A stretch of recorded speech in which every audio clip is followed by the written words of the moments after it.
안녕하세요. 위트니스 오 교수입니다. 지난 한 주간 잘 지내셨나요? 자, 오늘 그 요한복음 1장 그 후반부를 계속해서 함께 공부를 해 보도록 하겠습니다. 요한복음 1장 19절부터 28절까지의 말씀인데요. 세례 요한에 관한 말씀이 되겠습니다. 광야에서 외치는 자의 소리로서 예수 그리스도의 길을 예비했던 그 세례 요한은 다 그 사복음서에 모두 기록을 해놓고 있습니다. 특별히 이제 요한복음 1장에서는 그 세례 요한을 특별히 예수 그리스도를 증거하는 증인이라는 관점에서 기술을 하고 있는데요. 구약에도 세례 요한이 올 것이라고 하는 그 예언이 기록이 되어 있죠. 구약의 마지막 책인 말라기서를 한번 참고로 한번 살펴보도록 하겠습니다. 자, 말라기 3장을 찾도록 하겠습니다. 말라기 3장 먼저 1절을 한번 보도록 하죠. 말라기 3장 1절 찾아서 같이 읽도록 하겠습니다. 만군의 여호와가 이르노라. 보라, 내가 내 사자를 보내리니, 이제 메신저를 보낸다는 거죠. 그가 내 앞에서 길을 준비할 것이요, 또 너희가 구하는 바 주가 갑자기 그의 성전에 임하시리니 곧 너희가 사모하는 바 언약의 사자가 임하실 것이라. 자, 이 말라기 3장 1절의 전반부에 나타나는 길을 준비하는 자로서의 그 하나님의 메신저는 바로 세례 요한이죠. 그리고 1절 후반부에 나오는 주가 성전에 임한다고 하는 것은 예수 그리스도의 성전 청결 사건을 의미한다고 볼 수가 있습니다. 예수님이 예루살렘 성전을 찾아가셔서 그분의 메시지를 전하는 것을 예고하고 있죠. 특별히 이제 요한복음에서 예수님이 그 예루살렘 성전에서 사역하시는 모습을 집중적으로 조명을 하고 있죠. 바로 예수 그리스도를 예고를 하고 있습니다. 그래서 3장 1절 후반부에 나타나는 그 언약의 사자, Messenger of Covenant는 바로 십자가의 언약으로 인류를 구원하실 메시아이신 예수님을 지금 예고를 하고 있는 거죠. 그리고 말라기 4장을 한번 보도록 하겠습니다. 말라기 4장 5절과 6절 말씀을 한번 찾아보겠습니다. 말라기 4장 5절과 6절 말씀을 찾아서 읽어보겠습니다. 시작. 보라, 여호와의 크고 두려운 날이 이르기 전에 내가 선지자 엘리야를 너에게 보내리니 그가 아버지의 마음을 자녀에게로 돌이키게 하고 자녀들의 마음을 그들의 아버지에게로 돌이키게 하리라. 돌이키지 아니하면 들을 건데 내가 와서 저주로 그 땅을 칠까 하노라 하시니라. 자, 여기 말라기 4장 5절에 나오는 야훼의 크고 두려운 날은 구약 성경에서 얘기하고 있는 야훼의 날, 신약에서는 예수 그리스도의 재림의 날을 의미합니다. 여기 보면은 예수님의 재림 직전에 선지자 엘리야가 다시 올 거라고 얘기하고 있는데요. 그러면서 이 선지자 엘리야는 아버지의 마음을 아들에게로, 아들의 마음을 아버지께로 돌이키게 한다. 회개의 사역을 감당할 것을 지금 예고하고 있는 거죠. 저는 이제 이것이 요한계시록 11장에 나오는 마지막 때의 세례 요한, 마지막 때의 모세와 엘리야로 오게 될 두 선지자, 두 증인을 예고하고 있다고 생각하고 있는데요. 근데 재밌는 것은 뭐냐면 신약 성경에 보면, 특별히 이제 마태복음에 보면 예수님이 바로 이 재림 직전에 나타날 선지자 엘리야, 엘리야가 부활해서 나타나는 게 아니라 그 엘리야의 심정, 엘리야 능력으로 이제 다시 나타날 거라고 하는 거죠. 이 엘리야를 바로 예수 그리스도의 초림을 준비하는 세례 요한에게도 적용하고 있다는 것을 우리가 볼 수가 있습니다. 마태복음 한번 찾아볼까요? 마태복음 마태복음 11장을 찾도록 하겠습니다. 마태복음 11장 10절과 11절만 볼게요. 자, 마태복음 11장 10절과 11절 읽어보겠습니다. 기록된 바 보라 내가 내 사자를 내 앞에 보내노니 그가 내 길을 내 앞에 준비하리라 하신 것이 이 사람에게 대한 말씀이니라. 내가 진실로 너에게 말하노니 여자가 난 자 중에 세례 요한보다 큰 이가 일어남이 없도다. 그러나 천국에서는 극히 작은 자라도 그보다 크니라. 자, 예수님이 세례 요한에 대해서 지금 말라기스를 지금 인용하시면서 하시는 말씀이죠. 우리가 읽었던 말라기 3장 1절을 지금 인용하고 계시죠. 그런데 이제 계속해서 읽어보시면 11장 13절과 14절 보겠습니다. 13절과 14절 모든 선지자와 율법이 예언한 것은 요한까지니 만일 너희가 절교받을진대 오리라 한 엘리야가 곧 이 사람이니라. 자, 말라기 4장에 나와 있는 예수님의 재림 직전에 다시 올 엘리야를 예수님은 예수님의 길을 예비한 이 세례 요한에게도 적용하고 있다는 것을 우리가 볼 수가 있죠. 네, 이런 것들을 예언서의 이중 예언법이다 그렇게 부릅니다. 그러니까 한 사건을 초림에도 적용하고 또 그 사건을 재림에도 적용하는 그런 예언 방식이라고 말씀을 드릴 수가 있습니다. 이렇게 세례 요한은 그 말라기의 예언을 따라서 이 땅에 왔고 예수님보다 6개월 먼저 탄생해서 바로 예수님의 길을 예비하는 광야에서 외치는 자의 사명을 감당하게 됩니다. 세례 요한은 요단 강가에서 강력한 회개의 메시지를 전달하면서 예수 그리스도를 사람들이 받아들일 수 있는 그 마음밭을 기경하게 하는 사역을 하게 되죠. 자, 계속해서 세례 요한이 예수님을 어떻게 증거하고 있는지를 한번 살펴보도록 하겠습니다. 우리 요한복음 1장 19절부터 25절 말씀까지 같이 한번 읽어보죠. 요한복음 1장 19절부터 28절 말씀입니다. 같이 읽겠습니다. 시작.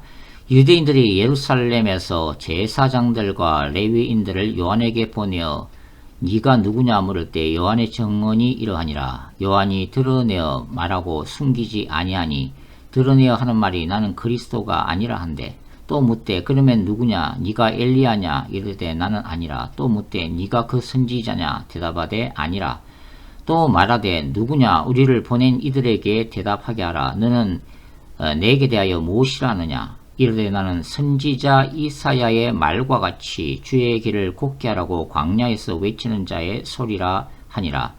그들은 바리새인들이 보낸 자라. 또 물어 이르되 네가 만일 그리스도도 아니요 엘리야도 아니요 그 선지자도 아닐진데 어찌하여 세례를 베푸느냐.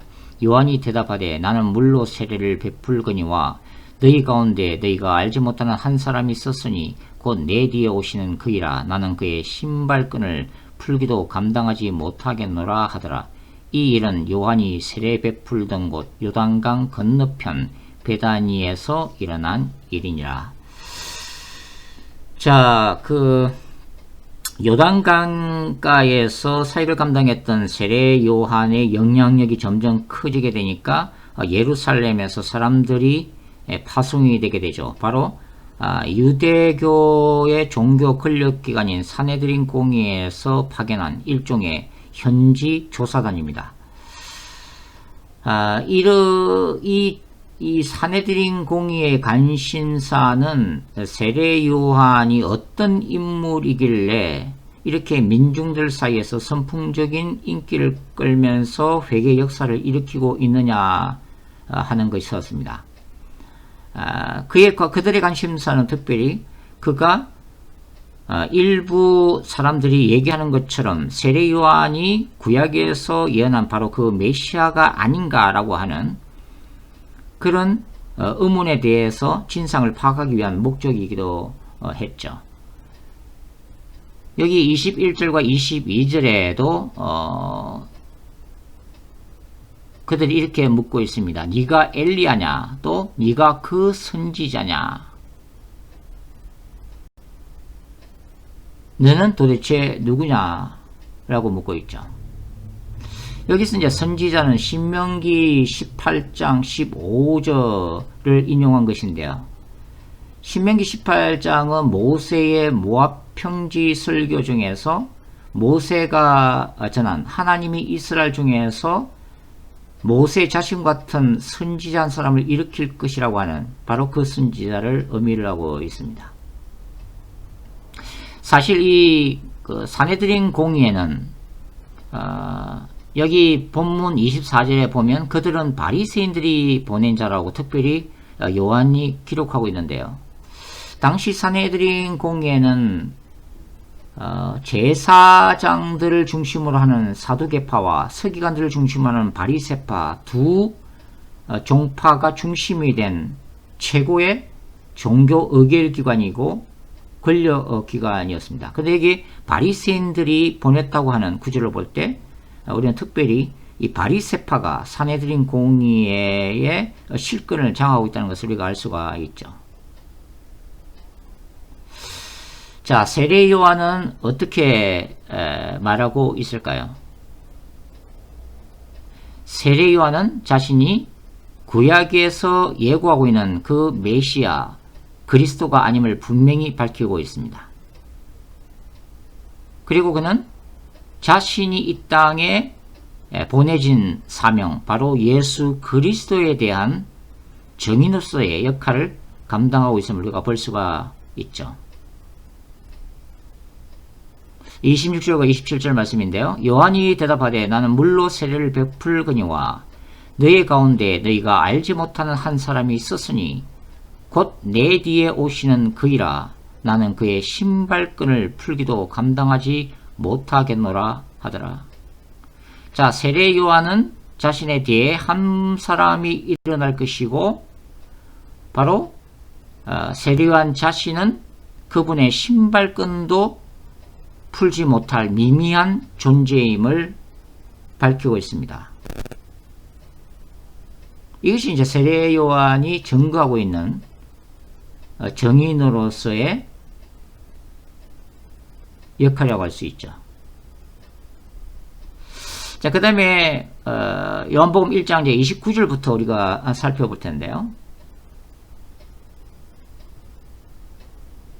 세례 요한이 증거하고 있는 예수 그리스도는 누구신가의 두 번째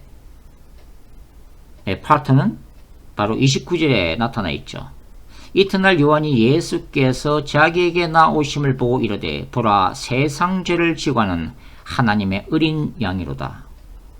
요한은 예수 그리스도를 증거하면서 예수야말로 세상 죄를 지고 가는 하나님의 어린 양이라고 증거를 하고 있습니다.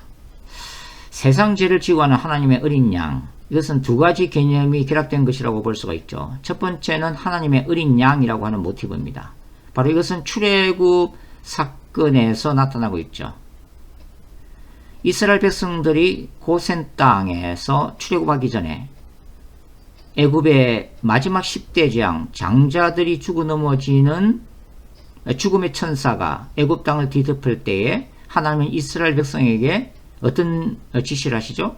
바로 고센 땅에 있는 이스라엘 백성의 모든 입구에 문설주에 문의 문설주에 어린 양의 피를 발라라고 말씀하십니다. 그래서 이스라엘 백성들이 이 어린 양의 피를 바름으로 인해서 각 가정의 장자들이 죽어 넘어지는 그 재앙을 면하게 되죠. 그리고 출애굽을 하고 난 다음에 광야에서 모세는 계시를 받고 성막을 짓게 되는데요. 바로 이 성막에 바로 번제단이 존재합니다. 그리고 이 번제단의 기능은 어떤 거죠? 이스라엘 백성들이 죄를 지을 때마다 어린 양을 비롯해서 짐승을 끌고 와서 피를 흘리고 번제단에 번트 오프링, 번제로 바치게 되죠. 바로 하나님으로부터 죄 용서함을 받는 구약적인 방법이었다고 볼 수가 있습니다.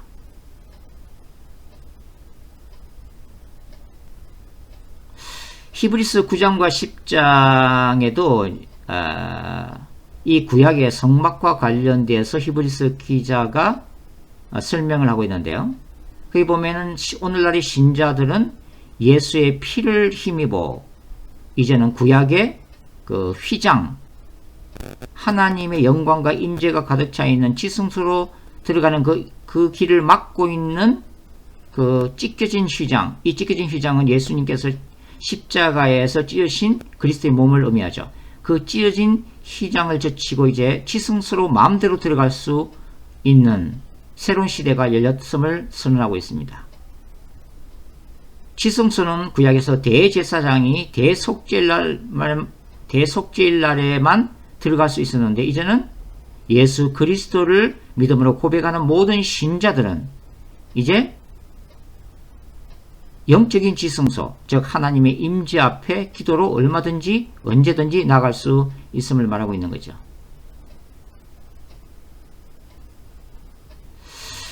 구약에서 중요한 절기 중 하나가 대속죄일입니다. 용키푸르라고 하는데요. 이 대속죄일은 성경에 7월 10일로 되어 있습니다. 이 대속죄일은 이스라엘 백성 전체의 죄를 용서받기 위해서 1년에 한 차례 이 절기를 지켰는데요. 이날에는 이스라엘의 전체 죄를 용서받기 위해서 2마리의 수염소가 제비뽑기로 선택이 되어집니다. 그래서 한 마리는 피를 흘려서 하나님께 바치고 한 마리 수염소는 아사셀이라고 부르는데요. 대제사장이 그 수염소의 머리에 이스라엘 모든 백성의 죄를 옮기는 작업, 즉 염소의 머리에 두 손으로 안수해서 죄를 전가를 시킨 다음에 광야로 보내서 죽게 만들었습니다. 바로 이것이 이제 세례 요한이 예수님을 보면서 외쳤던 세상 죄를 지고 하는 하나님의 어린 양이라고 하는 거죠. 즉 예수 그리스도는 성막에서 바쳐졌던 이스라엘 백성들의 죄를 위해서 수시로 바쳐졌던 하나님의 어린 양으로 오셨고 또 대속죄일날 광야로 내보내져서 이스라엘 백성들의 죄를 위해서 대신 죽임을 당했던 이스라엘의 죄를 짊어지고 왔던 수염소라고 하는 거죠. 이사야 53장 6절은 동일하게 이렇게 말하고 있습니다. 메시아는 우리 무리의 죄악을 담당하셨다 라는 표현을 쓰고 있죠. 기독교는 죄를 굉장히 중요시 여기는 종교입니다. 불교라고 하는 종교는 인생 속에 들어온 고통 자체에 관심을 기울이는 대표적인 종교죠. 그래서 불교 철학은 이 인생 가운데 끊임없이 일어나는 이 고통의 문제를 해결하는 방법으로 무엇을 제시해요? 바로 명상법을 통해서 번뇌를 끊어버리고 또 마음을 비울 것을 요구합니다. 그리고 깨달음을 통해서 궁극적인 해탈, 깨달은 자, 부처가 되는 것이 바로 구원의 길이라고 제시를 하죠. 그러니까 인간이 스스로 명상과 수행을 통해서 깨달음을 통해서 구원을 받는 종교, 인본주의적인 종교가 바로 불교입니다. 그러나 기독교는 인생의 고통 문제에 주목하는 것이 아니라 그 고통이 세상 가운데 생겨나게 된 더 근원적인 문제, 바로 죄의 문제에 주목을 하죠.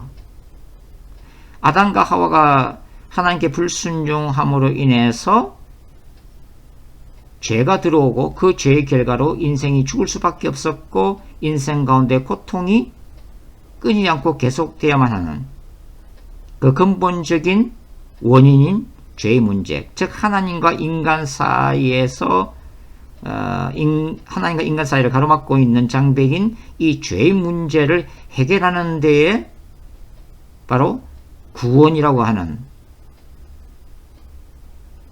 것을 발견하게 되죠. 그 구원은 바로 인간 스스로가 해결할 수 있는 것이 아니라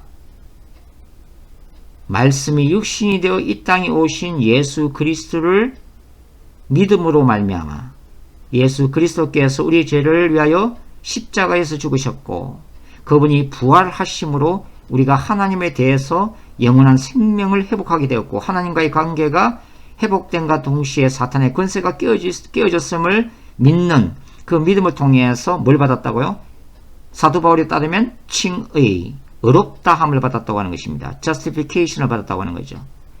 이 칭의는 법정 용어인데 바로 하나님의 법정에서 죄인인 인간에게 내려지는 하나님의 무죄 선고, 예수 그리스도의 십자가의 피의 공로가 예수를 믿음으로 믿는 신자들에게 전가되어서 하나님의 법정에서 죄인이지만 예수 그리스도 안에서 무죄함을 받는 법정 선고, 하나님 앞에서 의롭다함을 받게 됐다고 하는 거죠. 그래서 그리스도 사역의 본질은 뭡니까? 죄의 문제를 해결하기 위해서 오셨고 죄로부터의 구원이라고 하는 것입니다. 자, 요한복음이 바로 이 죄의 문제를 굉장히 강조하고 있다는 것을 우리가 볼 수가 있죠. 요한복음 5장을 읽어보시면 베데스다 목가의 병자를 치유하시는 사건이 있는데 그때 예수님이 이 38년 된 병자를 고쳐주시고 뭐라고 말씀하세요? 다시는 이런 일이 생기지 않도록 죄를 범하지 말라. 죄의 문제를 말씀하시죠. 그리고 요한복음 8장에도 가보면 간음하다 잡힌 여인 사건이 기록이 되어 있습니다. 예수님이 이 간음하다 잡혀온 여인을 용서하시면서 뭐라고 말씀하세요? 요한복음 8장 11절에 보시면 다시는 죄를 범하지 말라라고 말씀하시죠. 그리고 8장 21절부터 24절까지에도 바리새인들, 즉 예수 그리스도의 말씀을 거부하는 이 바리새인들을 보면서 예수님이 뭐라고 말씀하십니까? 너희가 죄 가운데서 죽을 것이다 라고 말씀하시죠. 그리고 9장에도 보시면 9장 41절에 보시면 이 소경된 자를 치료해 주신 예수님을 비판하는 바리새인들을 보고 예수님이 뭐라고 말씀하세요? 너희가 영적 소경으로서 너희의 죄가 너희 가운데 그대로 있을 것이다 라고 말씀하시죠. 또 요한복음 16장에 보시면 8절에 성령에 대해서 예수님은 죄에 대해서 세상을 책망하시는 분으로 소개를 하고 있습니다. 그리고 요한복음 19장 11절에도 예수께서 총독 빌라도의 법정 앞에 섰을 때에 예수님이 뭐라고 말씀하세요? 나를 너에게 넘겨준 자의 죄가 더 크다. 너의 권세는 하나님께서 너에게 주셨거니와 너에게 무죄한 나를 십자가에 못 박도록 넘겨준 유대인들, 바리새인들의 죄가 더 크다라고 말씀하시죠. 이처럼 이제 요한복음 곳곳에서 이 죄의 문제를 기록을 해놓고 있습니다. 성경은 인간의 죄의 문제를 굉장히 심각하게 다루고 있습니다. 예수 그리스도께서 이 땅에 오신 목적, 그 중에서 가장 중요한 목적은 바로 인간의 죄를 용서하시기 위한 구원자로 오셨다는 것, 우리가 꼭 기억해야 되죠. 그 다음에 이제 요한은 예수 그리스도는 누구신가? 예수님을 소개하면서 30절에서 뭐라고 그래요? 자, 요한복음 1장 30절 읽어보겠습니다. 내가 전에 말하기를 내 뒤에 오는 사람이 있는데 나보다 앞선 것은 그가 나보다 먼저 계심이라 한 것이 이 사람을 가리킵니다. 사도 요한은 예수님을 보고 나보다 먼저 계셨다. 나보다 먼저 존재하신 분이다. 그렇게 증언을 하고 있습니다. 우리가 요한복음 1장 1절부터 읽어보시면 태초에 말씀이 계셨기 때문에 결국은 세례 요한의 이 진정한 의도는 영원 전부터 계신 분이라고 하는 것을 알 수가 있죠. 그 다음에 33절에서 세례 요한은 예수님에 대해서 뭐라고 증거하고 있어요? 33절 같이 읽어보겠습니다. 시작. 나도 그를 알지 못하였으나 나를 보내어 물로 세례를 베풀라 하신 그이가 나에게 말씀하시되 성령이 내려서 누구 위에든지 머무는 것을 보거든 그하고 성령으로 세례를 베푸는 이인 줄 알라 하셨기에, 자, 예수님은 어떤 분이라고 소개하고 있죠? 성령으로 세례를 베푸시는 분이다. 세례 요한은 물로서 회개에 세례를 베풀지만 예수님은 성령으로 세례를 베풀어서 인간을 궁극적으로 구원하시는 분이다라는 것을 우리가 알 수가 있습니다. 그리고 이제 34절에 보시면 세례 요한은 예수님에 대해서 하나님의 아들이다. Son of God이라고 증거하고 있죠. 이 하나님의 아들은 복음서에서 예수님에 대해서 붙이는 대표적인 호칭 중에 하나죠. 사실 이 Son of God이라고 하는 호칭은 당시 로마 제국하에서는 바로 로마 황제에게 사용된 호칭입니다. 왜냐하면 로마 황제는 신의 아들, 태양의 아들로 불렸기 때문이죠. 그 다음 단락은 예수께서 제 아들을 부르시는 장면이 기록되어 있는데요. 35절부터 51절까지의 말씀입니다. 먼저 예수님은 두 제자를 부르시죠. 이 두 제자는 안드레라는 이름이 한 사람은 소개되고 있고, 그리고 다른 한 사람의 이름이 기록되고 있지 않은데, 이 사람은 그 사도 요한인 것으로 추정이 되어집니다. 요한복음 안에서 사도 요한은 주께서 사랑하시는 자라고 표현이 되고 있죠. 그리고 두 제자가 예수님을 따른 다음에 그 다음에 41절부터 이제 42절에는 바로 요한의 아들 시몬이 제자가 되는 장면이 기록되어 있습니다. 시몬은 게바 또는 베드로라고 불리우죠. 그 다음에 이제 43절과 44절에는 제자 빌립이 예수님을 따라가게 되죠. 그리고 이제 45절부터 46절까지에는 빌립이 전도한 나다나엘이라고 하는 인물이 기록이 되어 있습니다.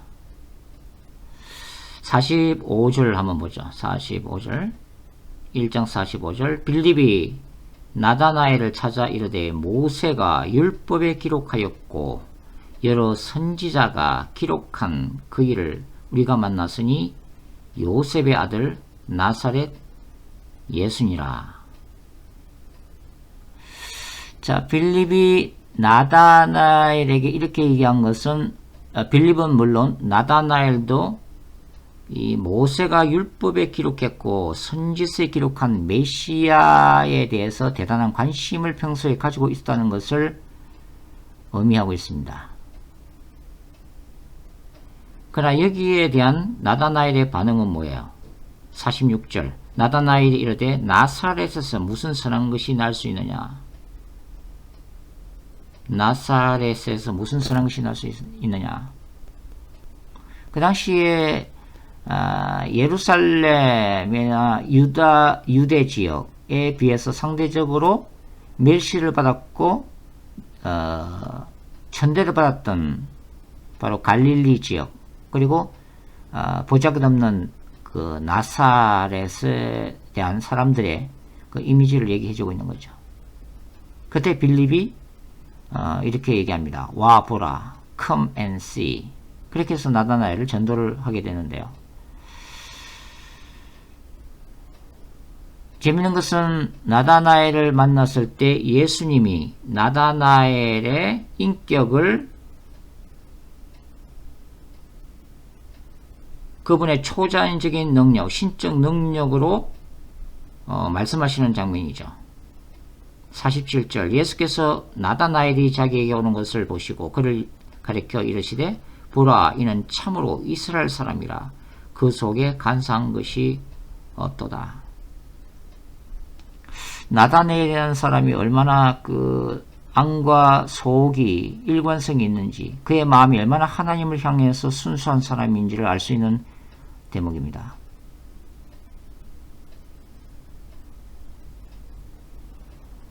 (48절) 계속 읽어보죠. 나다나엘이 이르되 어떻게 나를 아시나이까? 예수께서 대답하여 이르시되 빌립이 너를 부르시기 전에 네가 무화과 나무 아래에 있을 때에 보았노라. 네가 무화과 나무 아래에 있을 때에 보았노라. 아마도 나다나엘은 무화과 나무 아래에 앉아서 율법서와 예언서를 자주 묵상한 것으로 추정이 되어집니다. 예수님은 나다나엘을 처음 만났을 때 나다나엘이 평소에 어떤 행동을 했는지, 무엇을 하고 있었는지를 정확히 말씀을 하시죠. 이 놀라운 예수님의 예지력에 대한 나다나엘의 충격적인 반응이 바로 신앙 고백으로 이어지고 있는데요. 49절입니다. 나다나엘이 대답하되 랍비여 당신은 하나님의 아들이시요 당신은 이스라엘의 임금이로소이다. 오늘 본문을 읽어보면은 우리는 여러가지 상황 속에서 찾아오신 예수님을 만난다는 것을 알 수가 있습니다. 베드로와 안드레 같은 사람은 고기잡이 하다가 예수님을 만났죠. 예수님의 제자 중에 한 사람인 마태는 세관원에서 세리로 근무하다가 예수님을 만나서 예수님의 뒤를 따르게 됩니다. 우리 모두도 어떤 상황 속에서, 어떤 특수한 상황 속에서 우리를 찾아오신 예수님을 만났던 사람입니다. 그래서 각자의 상황이 다 다르기 때문에 예수님에 대한 이미지나 신학도 다 다르다고 하는 거죠. 자, 그 다음에 이제 우리 마지막 대목을 한번 같이 공부를 해 보도록 하겠습니다. 자, 50절과 51절인데요. 자, 50절과 51절 같이 한번 읽도록 하겠습니다. 시작. 예수께서 대답하여 이르시되 내가 너를 무화과 나무 아래에서 보았다 하므로 믿느냐? 이보다 더 큰 일을 보리라. 또 이르시되 진실로 진실로 너에게 이르노니 하늘이 열리고 하나님의 사자들이 인자 위에 오르락내리락 하는 것을 보리라 하시니라. 자, 우리가 이 요한복음 1장 50절과 51절의 말씀을 이해하기 위해서는 창세기 28장과 대조를 해봐야 합니다.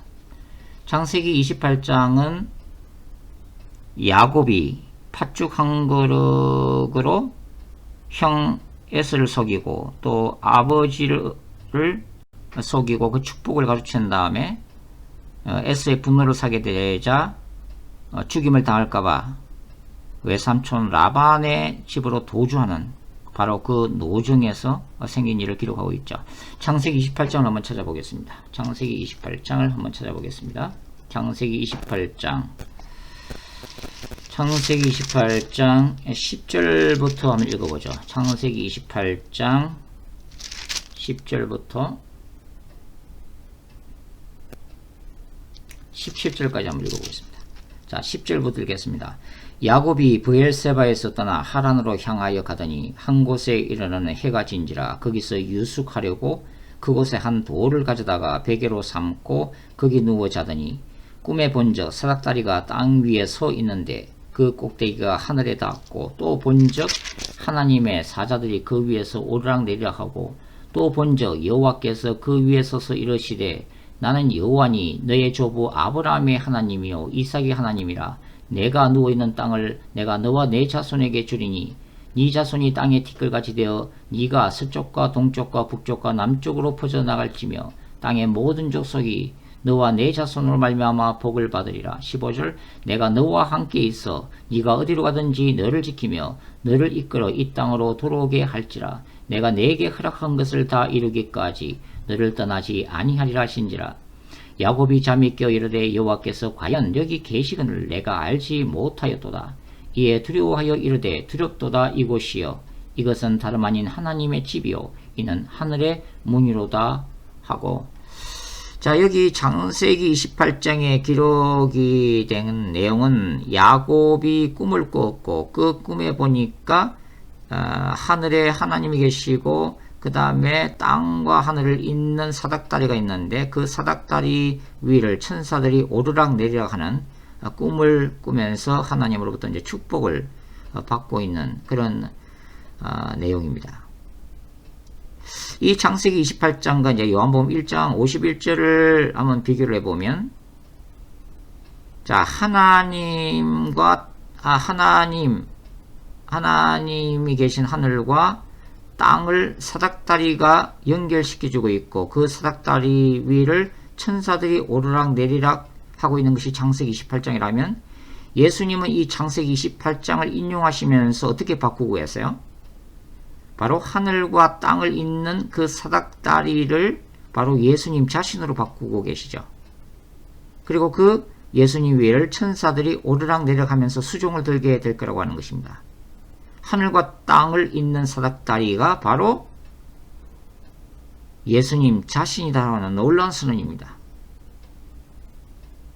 창세기 28장은 베델에서 꿈을 꾼 야곱에게 주어진 하나님의 계시라면 요한복음 1장 51절의 말씀은 지금 예수님 곁에서 증언을 듣고 있는 바로 제자들에게 주어진 예수 그리스도의 계시라고 볼 수 있죠.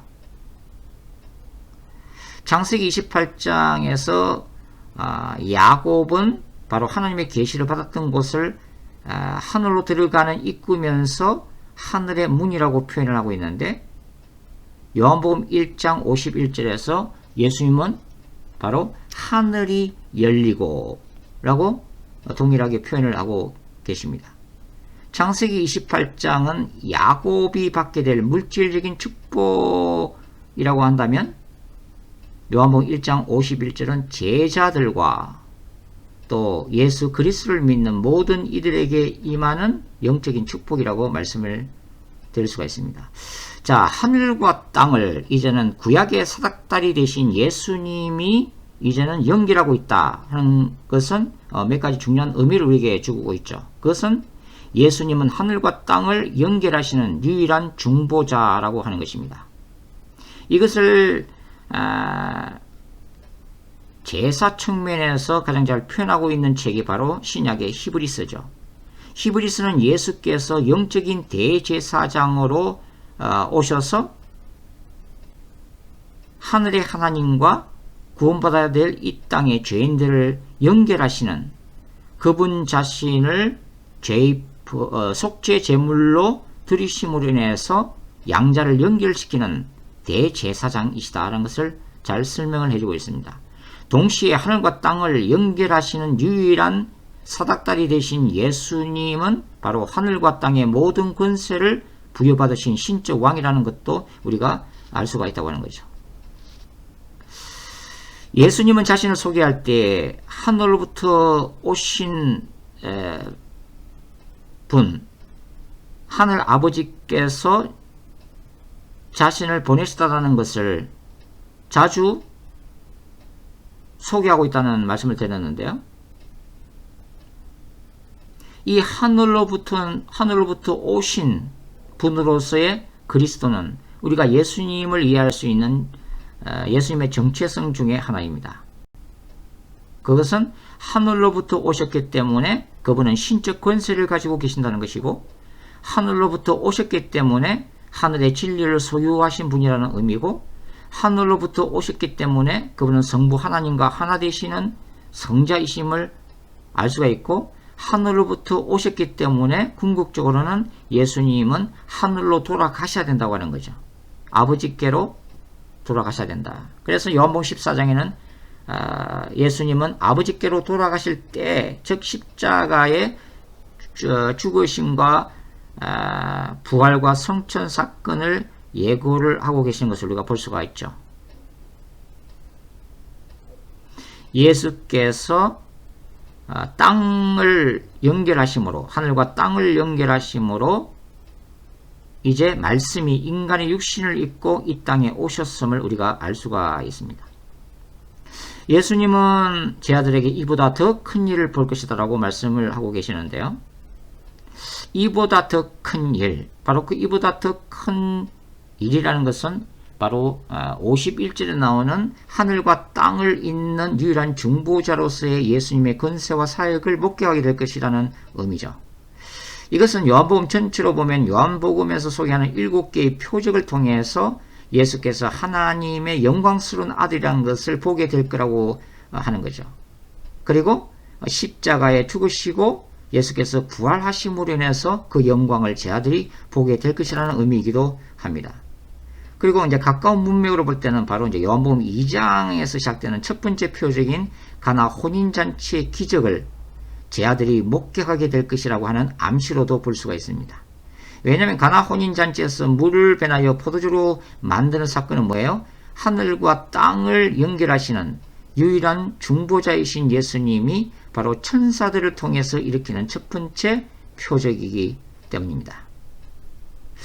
자, 오늘 저와 여러분이 예수님에 대해서 고백해야 될 그 신앙 고백은 무엇일까요?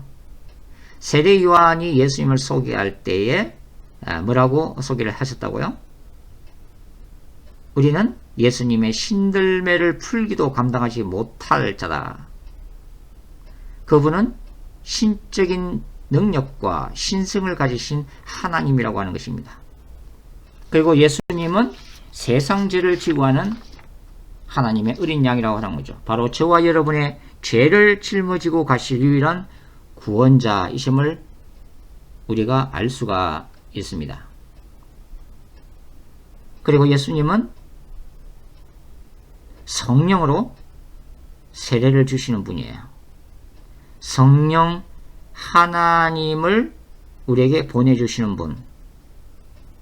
예수를 믿을 때 성령을 통해서 죽었던 우리의 영이 살아나게 하시는 분, 성령을 통한 구원 사역을 펼치시는 분이 바로 예수님이라고 하는 거죠.